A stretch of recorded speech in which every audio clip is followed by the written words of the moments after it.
সুপ্ৰভাত মৰমৰ প্ৰিয় ছাত্ৰ-ছাত্ৰীসকল নৱম শ্ৰেণীত যদি তোমালোকে বৰ্তমান সময়ত পঢ়ি আছা আৰু তোমালোকে আইটি অৰ্থাৎ ইনফৰমেশ্যন টেকনলজি সাবজেক্টটো গ্ৰহণ কৰিছা তেনেহলে তোমালোকে সঠিক ঠেঙত ইতিমধ্যে আহিব পাৰিছা আৰু আজিৰ এই ক্লাছটোত তোমালোকৰ যিখিনি ভোকেশনাল স্কিল নামৰ কিতাপ আছে তাৰে 1 নম্বৰ যেটো ইউনিট যাৰ নাম আছিল data entry and keyboard skilling হিয়া আমি আলোচনা কৰিবলৈ আৰম্ভ কৰিছো আৰু খুব সুন্দৰকৈ এমসিকিউৰ লগতে যিবিলাক তোমালোকৰ এইটো লেসনৰ পৰা ইম্পৰ্টেন্ট প্ৰশ্ন উত্তৰ থাকিব হিয়া আমি আলোচনা কৰিবলৈ আগবাঢ়িছো গতিকে তোমালোকে খুব সুন্দৰকৈ মনোযোগ সহকাৰে এইবিলাক নোটস কৰি ল'ব পৰা লগতে তোমালোকে লিখিও ল'ব পৰা আৰু তোমালোকক যদি ফটো আকাৰে লাগে বা পিডিএফ আকাৰে লাগে তেনেহলে তলত খুব সুন্দৰকৈ মই হোৱাটছএপৰ লিংকটো দি থৈছো তাত ক্লিক কৰিবনে জয়েন হৈ এইবিলাক বস্তু ফ্ৰীতে লাভ কৰিব পাৰিবা ঠিক আছে গতিকে আহা আজিৰ ক্লাছটো আমি আৰম্ভ কৰো নাম্বাৰ 1 সৰ্বাধিক প্ৰচলিত লিখা ভিত্তিক কম্পিউটাৰ ইনপুট ডিভাইসৰ নাম কি সো লিখিব কাৰণে আমি সকলোৱে জানো আমি কি ব্যৱহাৰ কৰো কিবোৰ্ডৰ ব্যৱহাৰ কৰা দেখা পোৱা যায় নাম্বাৰ 2 ইলেক্ট্ৰনিক টাইপৰাইটাৰ কেনেকুৱা সো ইলেক্ট্ৰনিক টাইপৰাইটাৰ বুলি কোৱাৰ লগে লগে বৰ্তমান সময়ত যিখিনি আমি ব্যৱহাৰ কৰি আছো অৰ্থাৎ কিবোৰ্ডক কি বুলি কোৱা হয় ইলেক্ট্ৰনিক টাইপৰাইটাৰ বুলি কোৱা হয় ওকে নেক্সট কোৱেশ্চন নাম্বাৰ 3 সাধাৰণতঃ কিবোৰ্ডত ড্যাশৰো অধিক কি থাকে কি মানে হল হেতু তোমালোকৰ কিবোৰ্ডৰ যিবিলাক এটা কৈ যিবিলাক আমাৰ কি থাকে কি মানে কি নহয় কি মানে হল বুটম এটা কৰি ঠিক আছে সো সাধাৰণতে 100টা কিত কৈও অধিক কি থকা দেখা পোৱা যায় ঠিক আছে next question number 4 task typist বুলি কলে ঠিক কি বুজিওৱা হয় সো টাস্ক টাইপিষ্ট মনত ৰাখিবা কোনো এজন ব্যক্তি আছে যিয়ে নিজৰ কিবোৰ্ডৰ পিনে ভালদৰে নেচাই খুব সুন্দৰকৈ স্পিডত শুদ্ধকৈ টাইপ কৰিব পাৰে তাক কি বুলি কোৱা হয় টাস্ক টাইপিষ্ট বুলি কোৱা হয় ওকে নেক্সট টাস্ক টাইপিষ্টে কিবোৰ্ডত অৱস্থান মনত ৰাখিবলৈ কি ব্যৱহাৰ কৰা দেখা পোৱা যায় তেওঁ কেনেকৈ কিবোৰ্ডত কোনটো কি কোড আছে কেনেকৈ মনত ৰাখে তাৰ মানে ঠিক আছে তাৰ কাৰণে হিয়তে কি ব্যৱহাৰ কৰে মাসল মেমৰি ব্যৱহাৰ কৰা দেখা পোৱা যায় নেক্সট কোৱেশ্চন নাম্বাৰ 6 কি কৈছে টাস্ক টাইপিষ্টে কিবোৰ্ডত অৱস্থান মনত ৰাখিবলৈ কেনে আঙুলি ব্যৱহাৰ কৰে ঠিক আছে সো টাইপৰাইটাৰে কি কৰে দুয়োটা হাতৰ 8টা আঙুলি ব্যৱহাৰ কৰা দেখা পোৱা যায় ঠিক আছে 8 বানানটো ভুল হৈছে সৰিয়া 8 হ'ব লাগিছিল ঠিক আছে তোমালোক অলপ শুধৰণি কৰি লবা দেই এতিয়া আমি 7 নম্বৰ লৈ আহিম চাওঁচোন 7 নম্বৰত কি আছে 7 নম্বৰত দিয়া আছে টাস্ক টাইপিষ্টে প্ৰথমতে আঙুলি ৰাখে কত আঙুলি ৰাখা দেখা পোৱা যায় মনত ৰাখিবা প্ৰথম আঙুলিটো হিয়তে মাজৰ শাৰীত ৰাখা দেখা পোৱা যায় ঠিক আছে নেক্সট WPM ৰ সম্পূৰ্ণ ৰূপটো কিনো হয় সো WPM ৰ সম্পূৰ্ণ ৰূপটো হল ওয়াৰ্ড পাৰ মিনিট অৰ্থাৎ কোনো এজন ব্যক্তিয়ে প্ৰত্যেক মিনিটত বা এটা মিনিটৰ ভিতৰত কিমানটা শব্দ কিমানটা ওয়াৰ্ড শুদ্ধকৈ টাইপিং কৰিব পাৰে তাক কি বুলি কোৱা হয় ওয়াৰ্ড পাৰ মিনিট বুলি কোৱা হয় নেক্সট কিবোৰ্ডত কি ধৰণৰ কি থাকে আমাৰ যিবিলাক কিবোৰ্ড থাকে যে কম্পিউটাৰৰ কিবোৰ্ডত কেনেকুৱা ধৰণৰ কি থকা দেখা পোৱা যায় ওকে যেনেকৈ ই নম্বৰত কৈছে আলফা নিউমেৰিক কিজ আমি পঢ়িছিলো ক্লাছত মনত আছে না আপোনালোকৰ হয়নে আলফা নিউমেৰিক কি এৰ পৰা জেড লৈ 0 ৰ পৰা 1 লৈ এইবিলাক কি কোৱা হয় আলফা নিউমেৰিক কি আৰু বি নম্বৰত কি দিয়া আছে পাংচুৱেচন কি ওকে পাংচুৱেচন কি মানে কি কোনবিলাক হয় যেনেকৈ কমা সেমিকলন ব্ৰেকেট এইবিলাক হয় নে নহয় আৰু সি নম্বৰত কি কৈছে যে alt arrow shift backspace caps আৰু control delete enter কি এইবিলাক তো আছিল লেকে আমাৰ কম্পিউটাৰ কিবোৰ্ডত হয় নে নহয় তোমালোকক মই যেতিয়া প্ৰ্যাকটিক্যাল দেখুৱাই দিম তোমালোকে চাব পাৰিবা দেই ঠিক আছে গতিকে ডি নম্বৰ যেটো আছে আমাৰ উল্লেখিত সকলো এইটো আমাৰ কি হ'ব শুদ্ধ উত্তৰ হ'ব আৰু যদি প্ৰেক্টিকেল ক্লাছ তোমালোকক লাগে তেনেহলে তোমালোকে খুব সুন্দৰকৈ ঠিক আছে এই চেনেলটো সাবস্ক্ৰাইব কৰি লবা খুব সুন্দৰকৈ মই তোমালোকক দেখুৱাই দিবলৈ যত্ন কৰিম প্ৰেক্টিকেল ক্লাছত এইবিলাক ওকে নেক্সট কোৱেশ্চন নম্বৰ 10 কি কৈছে F1 ৰ পৰা আৰম্ভ কৰি বা ৰ পৰা F12 লেভেল কৰা বিশেষ কি কবলৈ কি বুজায় F1 ৰ পৰা F12 লৈ এই কিবোৰক আমি মুঠতে কি বুলি কোৱা হয় সো এইবিলাক কি বুলি কোৱা হয় ফাংচন কিজ বুলি কোৱা হয় ঠিক আছে তাৰ পিছত কৈ আছে নিউমেৰিক কিপ্যাড ব্যৱহাৰকাৰী কেনেকৈ সহায় কৰে নিউমেৰিক কিপ্যাড আমি কেতিয়া ব্যৱহাৰ কৰা দেখা পোৱা যায় তোমালোকে মই তোমালোকক দেখুৱাই দিছিলো যে আমি যত যেতি 1 2 3 4 এইবিলাক লিখো নহয় সংখ্যা লিখিব বিচাৰো তেতিয়া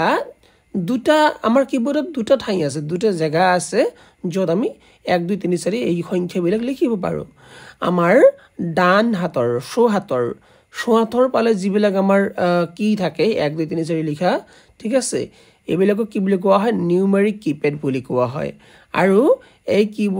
কিপ্যাড খিনি আমি সাধাৰণতে বহুত যেতি সংখ্যা লিখিব লাগে নহয় তেতিয়া ব্যৱহাৰ কৰা দেখা পোৱা যায় লগতে up down left right page up page down এইবিলাক কৰাৰ ক্ষেত্ৰতো ব্যৱহাৰ কৰা দেখা পোৱা যায় ঠিক আছে তেনেহলে মোৰ মতে ইয়াৰ উত্তৰটো কি হ'ব উভয় A আৰু B দুয়োটাই হ'ব পাৰে ঠিক আছে 12 নম্বৰত কি কৈ আছে এতি চোৱাচোন কোনবোৰ কি হোম কি বুলি জনা যায় হোম কি বুলি কাক কোৱা হয় ঠিক আছে যেনেকুৱা কৈ অপচনত কি দিছে A S D F আৰু অপচন বি কি দিছে J K L option C কি দিছে উভয় A আৰু B আৰু ডি নম্বৰ কি দিছে ওপৰৰ কোনোটো নহয় ঠিক আছে এইখিনি বুজিবৰ কাৰণে যে অপচন নম্বৰ A আৰু অপচন নম্বৰ B কিনো এইবিলাক দিয়া আছে A S D F আৰু L K J তাক বুজিবৰ কাৰণে তোমালোকে অলপ ডিটেইলছ আৰু অলপ ধৈৰ্য ধৰিব লাগিব লাষ্টৰ পিনে এইবিলাক বস্তু আহিব তোমালোকৰ ঠিক আছে এই কনসেপ্টখিনি বুজিলে পিনে এইখিনি বস্তু বুজি পাবা আৰু মনত ৰাখিবা অপচন নম্বৰ A আৰু অপচন নম্বৰ B দুয়োটা কি এই কি বিলাক কি বুলি কোৱা হয় হোম কে বুলি আমি ক'ব পাৰো ঠিক আছে নেক্সট কোনবোৰ কি গাইড কি বুলি জনা যায় গাইড কি বুলি কোনটো কি জনা যায় লাষ্টৰ পিনে তোমালোকৰ এটো মই বুজাই তোমালোকক দিম লাষ্টৰ পিনে আছে ঠিক আছে হেতু হল F আৰু J ওকে নেক্সট ডাঙৰ অক্ষৰ লিখিবলৈ কোনটো কি টিপিব লাগে ডাঙৰ অক্ষৰ লিখিব কাৰণে ন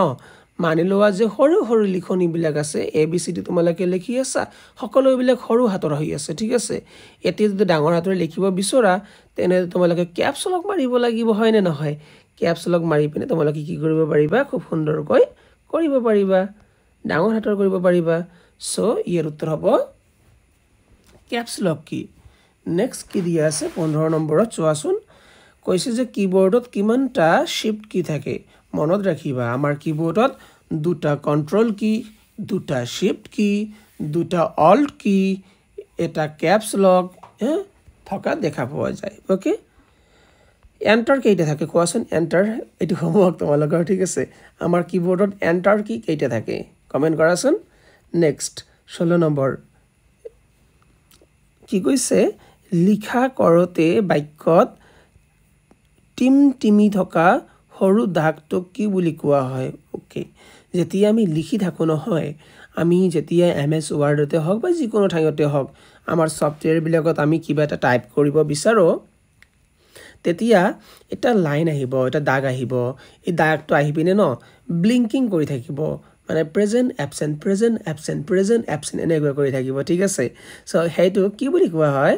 ইয়া কোৱা হয় কাৰ্সৰ বুলি কি বুলি কাৰ্সৰ বুলি ওকে নেক্সট 17 নম্বৰ পয়েন্টিং ডিভাইসৰ উদাহৰণ কোনবোৰ পয়েন্টিং ডিভাইস বুলি কোৱাৰ লগে লগে কিনো বুজিব আমি যেনেকৈ অপচন নম্বৰ 8 দিয়া আছে মাউস অপচন নম্বৰ B দিয়া আছে লাইট পেন আৰু touch screen option number C দিয়া আছে টাচ পেড আৰু ট্ৰ্যাক বল আৰু ডি নম্বৰ দি আছে উল্লেখিত সকলো আৰু তোমালোকে যদি বুজি নোপোৱা এইবিলাক বস্তু মই তোমালোকক দেখুৱাই দিম বস্তুবিলাক প্ৰেক্টিকেল আমাৰ ক্লাছত ঠিক আছে মাউস দি পিনে আমি পইণ্টিং কৰিব বিচাৰোঁ, দেখুৱাই দিব বিচাৰোঁ কোনটো হয় কোনটো নহয়। আৰু লাইট পেন দিও আমি দেখুৱাই দিব পাৰোঁ। লগতে টাচ স্ক্ৰীনো আমি ব্যৱহাৰ কৰিব পাৰোঁ, যেনেকৈ বৰ্তমান সময়ত মই মোবাইলতে ৰেকৰ্ডিং কৰি আছোঁ, কাৰণ মানে মোবাইলটো অন কৰি পিনে লেপটপটো অন কৰি পিনে যে মই ভিডিঅ' শ্বুট কৰিম তাৰ কাৰণে সময়ৰ খুব অভাৱ।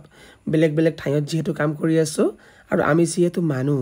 সেইকাৰণে কামচোন কৰিবই লাগিব, হয়নে নহয়? আৰু তোমালোকৰ যিহেতু পৰীক্ষাও আহি আছে, তোমালোকৰ কথাও ভাবিব লাগিব, হয়নে নহয়? সেইকাৰণে যেনেকৈ পাৰোঁ, যেনেকুৱাকৈ সম্ভৱ হৈছে মই তেনেকুৱাকৈ ক্লাছবিলাক ৰেকৰ্ড কৰি আছোঁ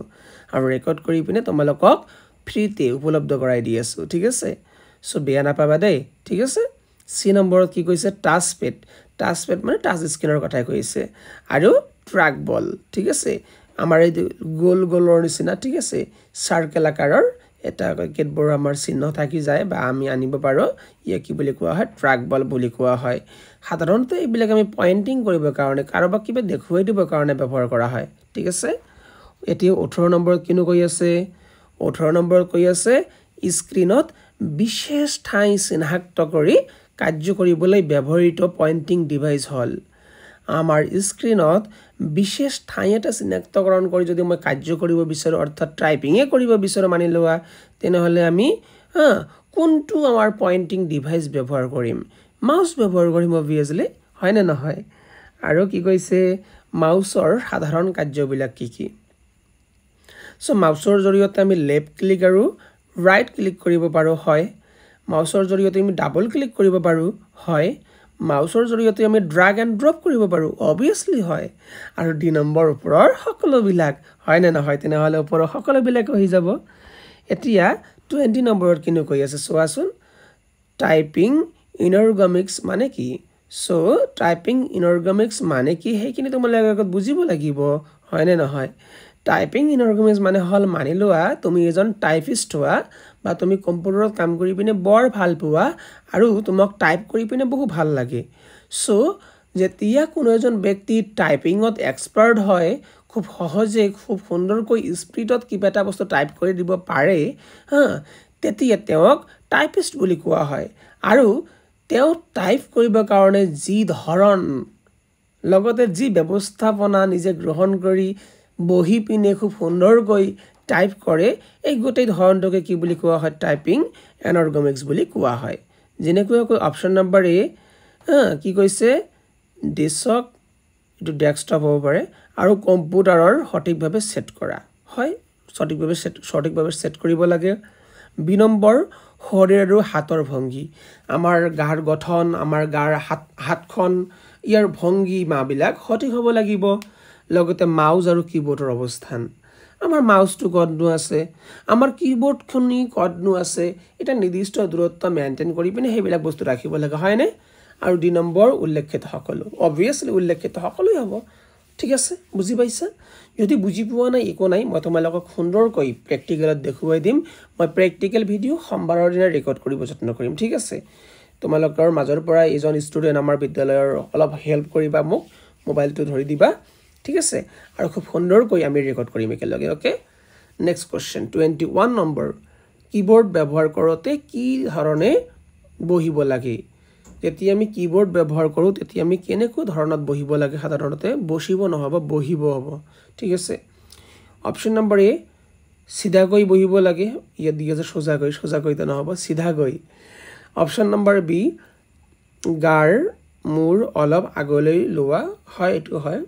চি, নিজৰ আৰাম খিয়াল কৰা, অৰ্থাৎ কেনেকুৱাকৈ বহি পিনে আমাক আৰাম লাগি আছে তাৰ প্ৰতি আমি লক্ষ্য ৰাখি পিনে বহিব লাগে। নে 2 নম্বৰ উল্লেখিত সকলোবিলাকেই হয়? মোৰ মতে সকলোবিলাকেই হয়। যেতিয়া আমি চেয়াৰত বহিম, একদম চিধা হৈ বহিম, ষ্ট্ৰেইট হৈ বহিম,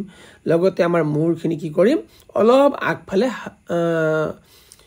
অলপ কি কৰি ল'ম? আগুৱাই ল'ম, হয়নে নহয়? আৰু নিজৰ বহাৰ যিখিনি কেপাচিটি সেইখিনি আৰামদায়কভাৱে আমি বহিব যত্ন কৰিম। গতিকে ওপৰৰ সকলোবিলাকে আমাৰ শুদ্ধ উত্তৰ হ'ব। আজিৰ যিখিনি মৰমৰ ছাত্ৰ ছাত্ৰীসকল ক্লাছ আছে 21 নম্বৰ প্ৰশ্ন উত্তৰতে মই সমাপ্ত কৰিব বিচাৰিছোঁ, কাৰণ আগলৈ আমাৰ ভালেকেইটা ভুল আছে, এই ভুলখিনি মই শুধৰণি কৰিব লাগিব। তাৰপিছত মই খুব সুন্দৰকৈ তোমালোকক আৰু এটা ক্লাছত এই গোটেইবিলাক বস্তুৰ ক্লাছ মই ল'বলৈ যত্ন কৰিম ঠিক আছে তোমালোকে এইখিনি চোৱা ভালদৰে ওকে তোমালোকে একো চিন্তা কৰিব নালাগে পৰীক্ষাৰ আগত গোটেই সিলেবাসখিনি মই কমপ্লিট কৰিব যত্ন কৰিম ওকে তোমালোকে যদি সাবস্ক্ৰাইব কৰি লোৱা না সাবস্ক্ৰাইব কৰি লোৱা আৰু তোমালোকৰ নিশ্চিতভাৱে বন্ধু বান্ধৱীক শেয়াৰ কৰিবা কাৰণ তোমালোকৰ সাপোৰ্ট অবিহনে আমি কিন্তু একো কৰিব নোৱাৰো গতিকে তোমালোকে সাপোৰ্ট কৰি যাব লাগিব আজিলৈ মানে অহা ক্লাছত লগ পাই আছো জয় হিন্দ জয় ভাৰত